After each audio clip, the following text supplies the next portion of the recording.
नमस्कार दोस्तों, कैसे हैं आप लोग। उम्मीद है आप सभी अच्छे होंगे। मेरे साथ आप फ्रेम में राजीव रंजन जी को देख रहे हैं। बहुत बहुत स्वागत है सर आपका भी।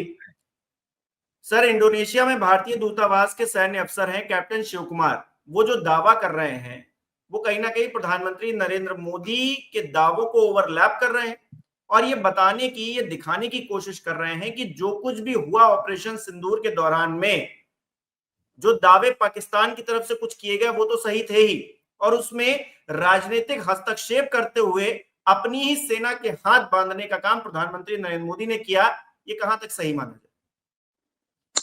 वो दावा नहीं कर रहे, वो तो सत्य बता रहे हैं हिमांशु जी। वो सत्य पे बात कर रहे हैं। यही बात जो है पहले हमारे चीफ ऑफ डिफेंस स्टाफ ने भी सिंगापुर में कही थी कि हमसे कुछ गलतियां हुई शुरुआत में, हमने उन गलतियों को सुधारा, उससे उन गलतियों से कुछ सीख ली और उसके बाद हमने अटैक किया। और उसके बाद में हमने देखा कि पाकिस्तान कैसे घुटनों के बल आ गया और सीज फायर की डिमांड की। ये हमारे सीडीएस ने कहा था। यही चीज जो है ये कैप्टन साहब भी कह रहे हैं। तो सेना देखिए झूठ बोलती नहीं है। पॉलिटिशियन बोल सकते हैं। आपके देश की सेना जो है आज भी क्रेडिबिलिटी अगर देखें, इंडिया के जो इंस्टीट्यूशंस हैं, तो इन इंस्टीट्यूशंस में यदि किसी ऑर्गेनाइजेशन की क्रेडिबिलिटी सर्वोपरि है, सर्वोच्च है, तो वो है भारतीय सेना, भारतीय वायुसेना, नौसेना और इंडियन आर्मी।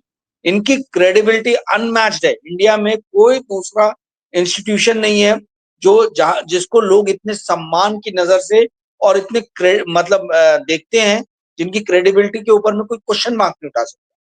सवाल ये बनता है कि भाई एक तरफ तो आपने दावे किए थे जब चाइना के सैनिक घुस गए थे हमारे लेह में, लद्दाख लेह में, कि भाई हमने सब आर्मी के हवाले कर दिया, आर्मी के भरोसे छोड़ दिया है। ठीक है, उस टाइम में ये दावे किए गए थे 2020 में। आज हमें पता चल रहा है कि भाई इंडियन डिफेंस फोर्सेस जो है, इनको कहीं भी आप जो है स्वतंत्र रूप से काम करने के लिए नहीं छोड़ते हैं। आप सिर्फ खोखले दावे करते हैं। यदि कोई चीज का फेलियर हो तो आप सेना के सर पे मर सको, इसके लिए जो है आप बोल देते हो कि हमने तो पूरी तरीके से सेना पे छोड़ दिया।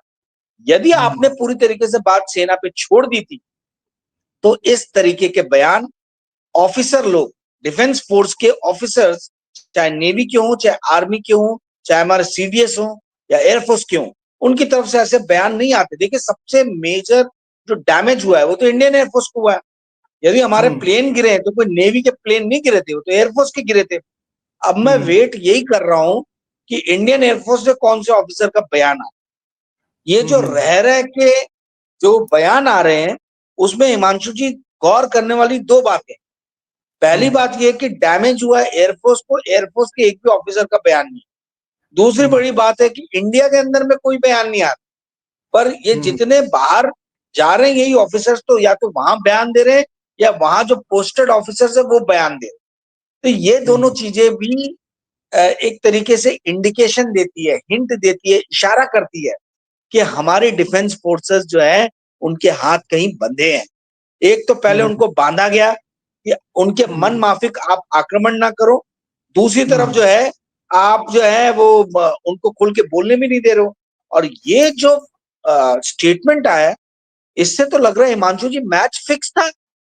ये फिक्स्ड मैच था।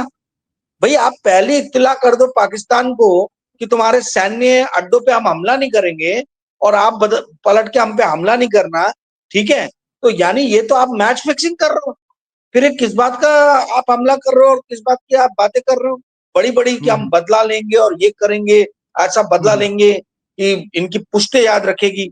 ये क्लियरली दिख रहा है कि मैच फिक्सिंग का केस बनता हुआ दिख रहा है कि आपने मैच फिक्स किया और इसका खामियाजा जो है वो आपको ही भुगतना पड़ा, आपके ही विमान गिरे।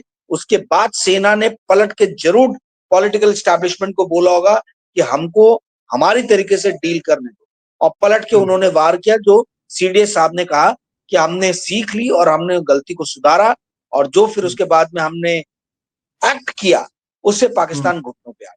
जी हिमांशु। राजीव जी, दर्शकों के लिए मैं वो बयान एक बार फिर से पढ़ देता हूं जो कैप्टन शिव कुमार ने दिया है।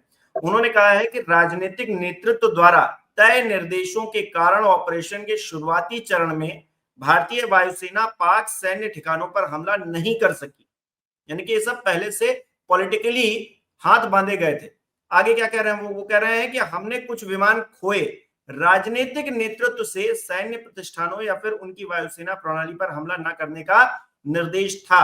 तो साफ तौर से सियासत का किस तरह से घालमेल इस पूरे ऑपरेशन सिंदूर में था, ये हम सब देख रहे हैं। और सेना के पराक्रम पर तो किसी को सवाल है ही नहीं। लेकिन राजीव जी, सवाल इससे आगे भी है।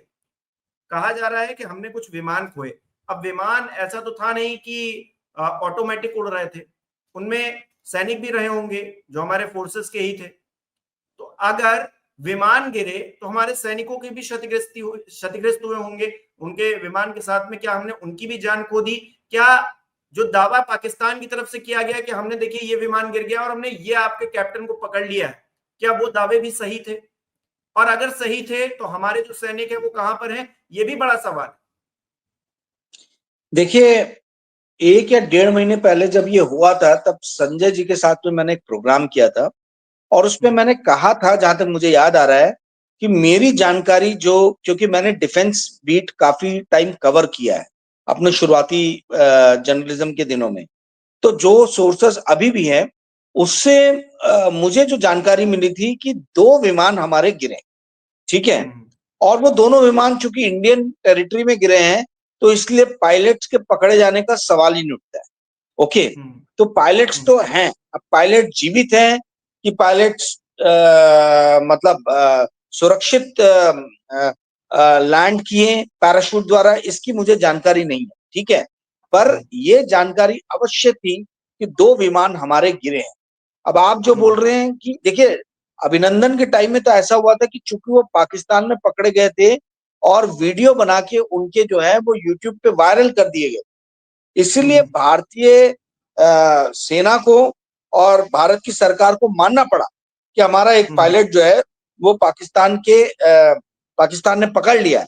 परंतु इस बार तो यूट्यूब में या कहीं सोशल मीडिया पे भी कुछ भी नहीं आया।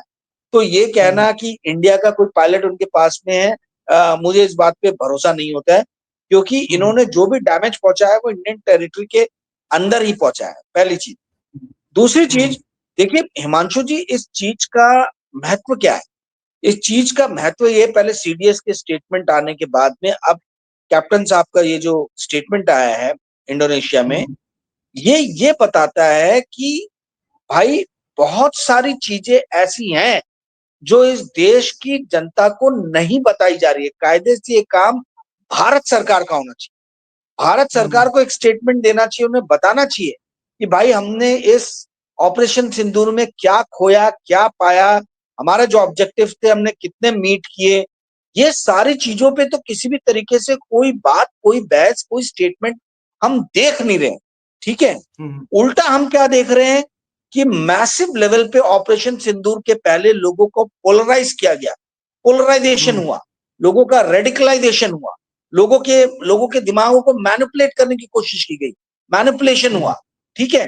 तो ये radicalisation, polarisation, manipulation, disinformation, mis information, ये सब फैला के जो है, जो इस देश की जनता जो है, जो आम व्यूअर जो है, उनकी सोचने समझने की शक्ति, उनके सोचने समझने के विवेक पे एक बहुत बड़ा प्रहार किया गया। क्या सही है, क्या गलत है, ये उनको एनालाइज करने की जो उनकी कैपेबिलिटीज है, उनको श्रिंक किया गया।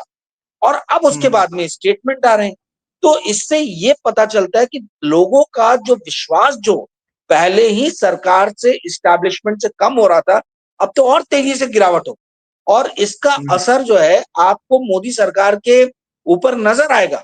उनकी लोकप्रियता, उनकी पॉपुलैरिटी जो भी बोल लीजिए, या उनके भक्तों के बीच में जो उनका एक इमेज है, उसके अंदर में भारी गिरावट हम ऑपरेशन सिंदूर के बाद से देख रहे हैं। देखिए, जब तक आप अपने देश की जनता के सामने खुद से होके आके सत्य बात नहीं करते, आप गोलमोल लच्छेदार बातें करते हैं और हर चीजों को जो है पॉलिटिकल माइलेज, इलेक्शन गेन के रूप में नापते हैं, आंकते हैं, तो वो कभी ना कभी तो पलट के आएगी आपके ऊपर।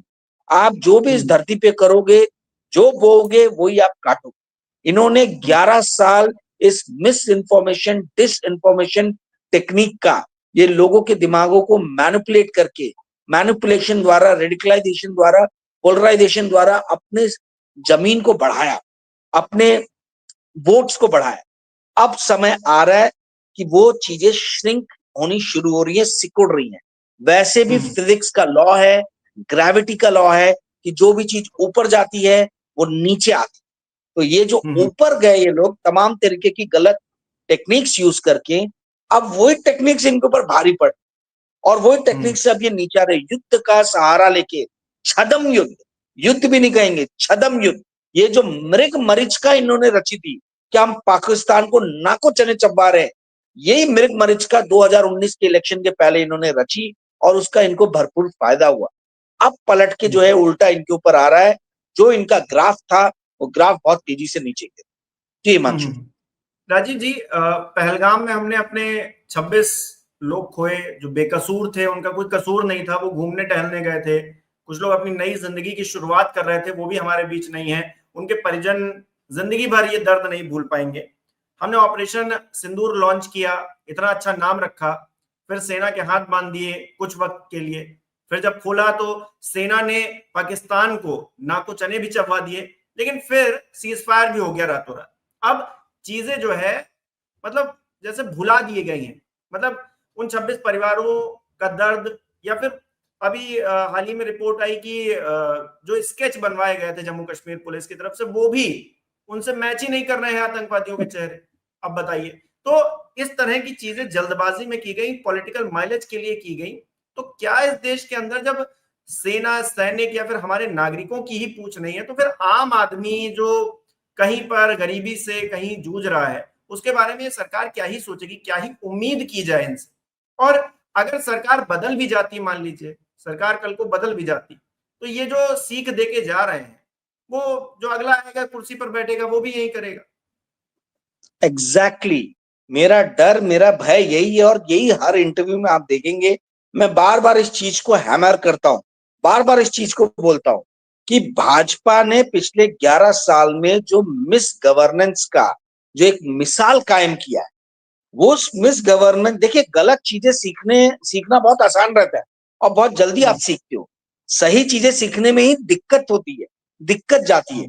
तो जो इस देश ने जो भाषा, प्रांत, है ना, रंग रूप, बोलचाल, खान पान, अलग अलग बोलियां, इसके बेसिस पे जो बटा हुआ था, अलग अलग राज्य रजवाड़ों में बटा हुआ था, हमने 70-75 साल में देखा कि कैसे वो सब एक रूप होके एकता आई। सब लोगों के अंदर में जो है वो एक क्या कहा जाए, सिक्युलर की जो भावना रहती है, धर्मनिरपेक्षता की भावना, वो फैली। हम लोग के अंदर में कहीं समाजवाद का पुट है, इसलिए आप देखिए कि क्रोनी कैपिटलिज्म को हम कभी सपोर्ट नहीं करते हैं।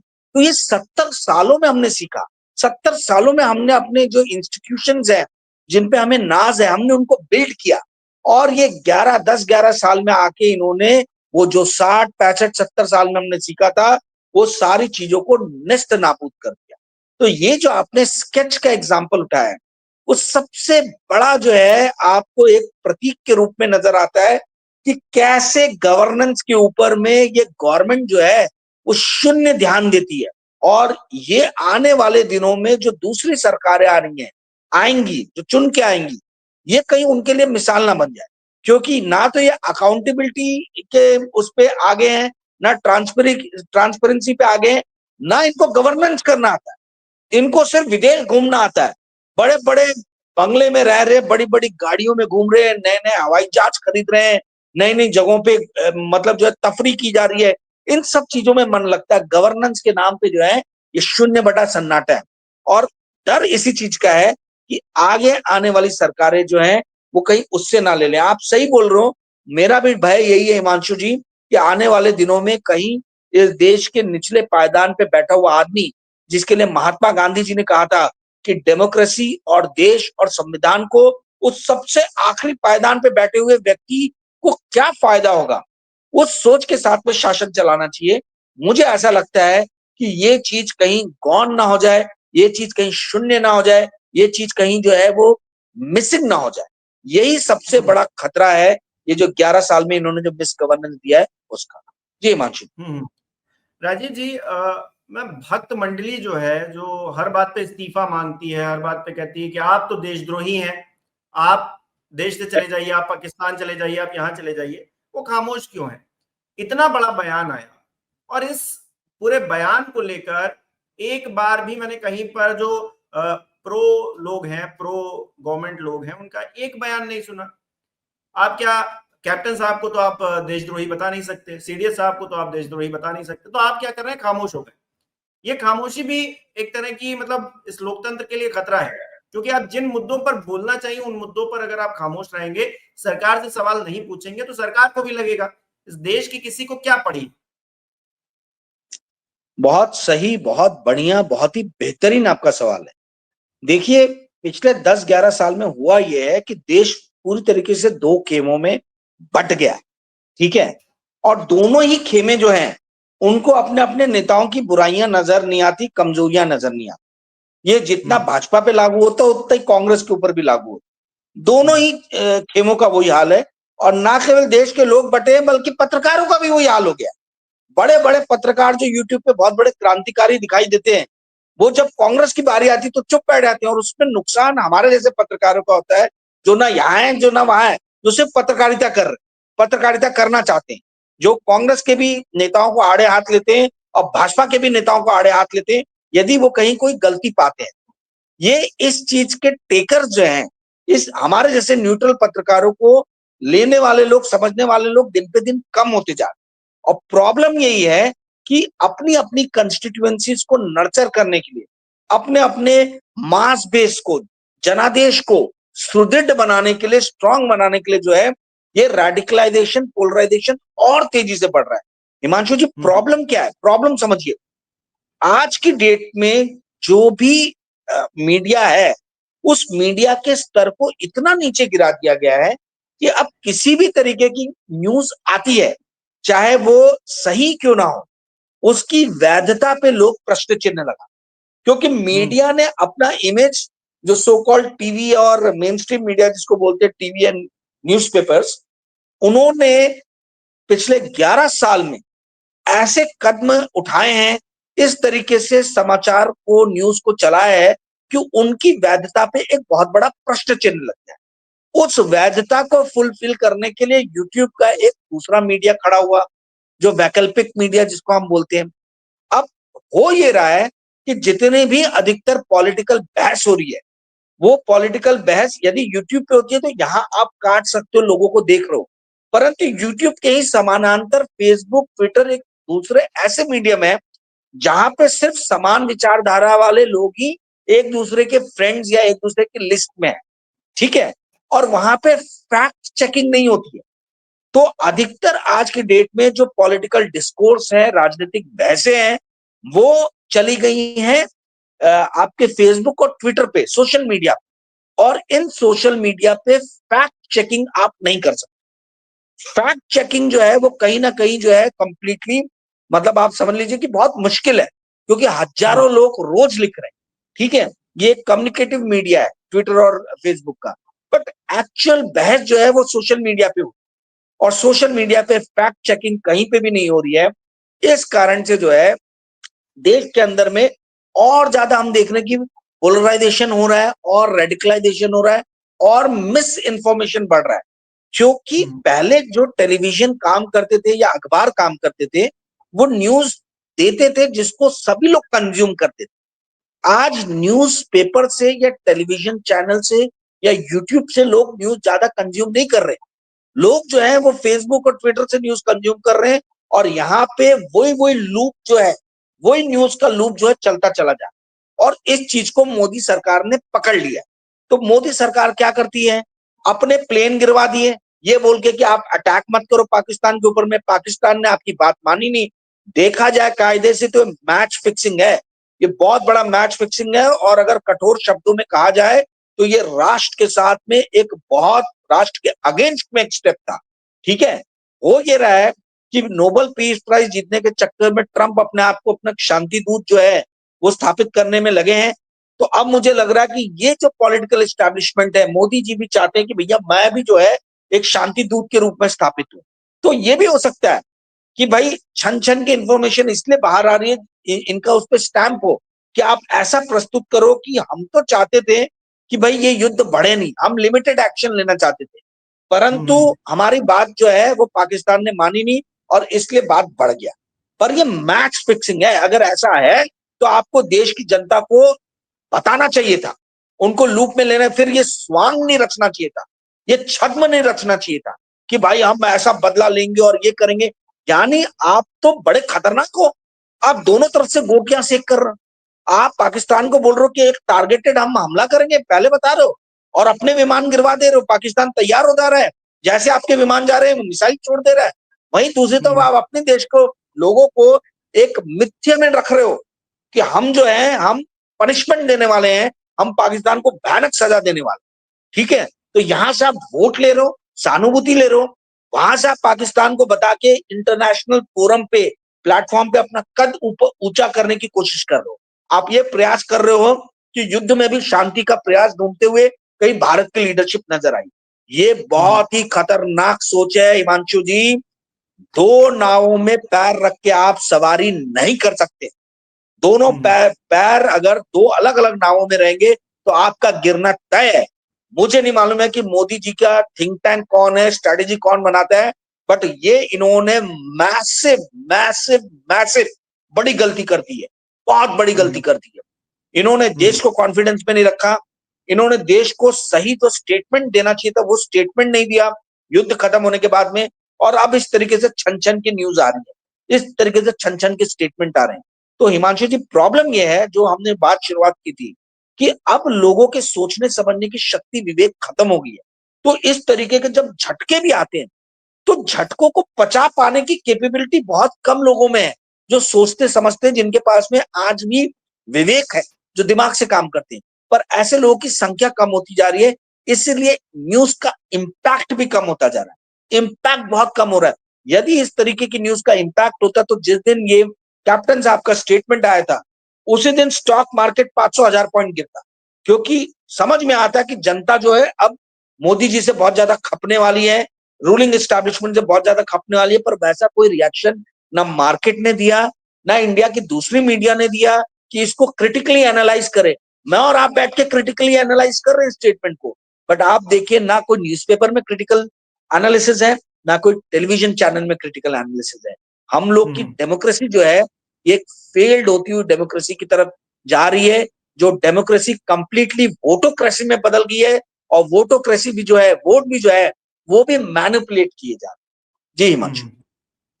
राजीव जी, ये तो आपने बिल्कुल सही कहा कि जिस तरह से राजनीतिक मोड़ आया है भारतीय राजनीति में, कहीं ना कहीं जो गलत चीजें हो रही हैं उन पर चुप्पी साध लो, जो अच्छी चीजें हो रही हैं उन पर क्रेडिट ले लो, बस इतनी ही राजनीति बची है। और अपनी कुर्सी बचाने के लिए जो भी साम दाम दंड भेद की राजनीति करनी है वही करो। और ये जो स्टेटमेंट आया है कैप्टन साहब की तरफ से, या फिर इससे पहले सीडीएस का जो स्टेटमेंट आया था, कोई भी बात, कोई भी एक लफ्ज उसको लेकर नहीं कहा गया, जबकि इतने बड़े बड़े लोग, देश के इतने सम्मानित लोग इस तरह की बात कर रहे हैं, इस तरह के दावे कर रहे हैं, लेकिन ना दावों का खंडन है, ना ही उसको लेकर कोई बात कही गई है।